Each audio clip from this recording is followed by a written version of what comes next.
Tani waa xildhibaanadii surwaalkeedu hadalhaynta badan ka dhaliyay baraha bulshada ee aadka loogu maadeystay. Condaster Sejwile oo ka mid ah baarlamaanka Tanzania ayaa gudoomiyaha baarlamaanka oo tixgelinaya hadalka xildhibaan kale waxa uu ku amray inay hoolka iskaga baxdo sabab la xiriira surwaal ay xirnayd. Waxay u muuqatay qof xishoodkii ka tira badiyay oo socodkii iyo saanqaadkiiba uu ka lumay kadib markii si kadis ah dadka oo dhammi u soo wada jaleeceen iyadoo degdeg uga baxday xarunta baarlamaanka.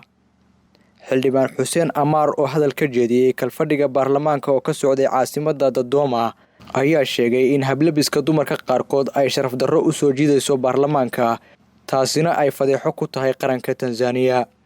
Waxa uuna yiri mudane gudoomiye, tusaale ahaan dhankayga midig waxa fadhida walaashay oo xiran shaar jaalle ah, bal eeg surwaalka ay xiran tahay. Gudoomiye Job Ndugia oo qaatay go'aan degdeg ah ayaa ku yiri bax oo si wanaagsan u soo labiso, markaas kadib nagu soo laabo.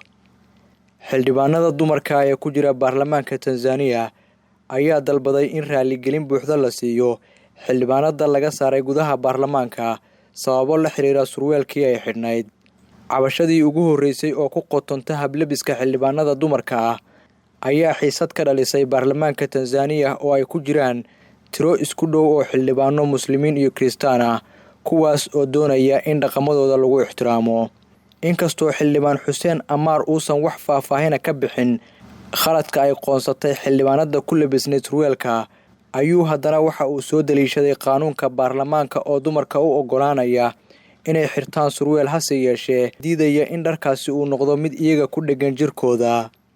Dhacdadan ayaa si weyn u soo jiidatay indhaha dadka isticmaala baraha bulshada, waxaana ay qaarkood sheegeen in raggu ay yihiin hogaamiyaasha dunida ayna ka helaan labiska anshax xumada ah ee haweenka, halka iyaguna jirkooda ay soo asturtaan. Waad ku mahadsan tahay daawashada warbixintan. Like saar oo ku xirnow bogga Maxamed Muuse Tarsan, siina faafi muuqaalkan si uu u gaaro saaxiibada.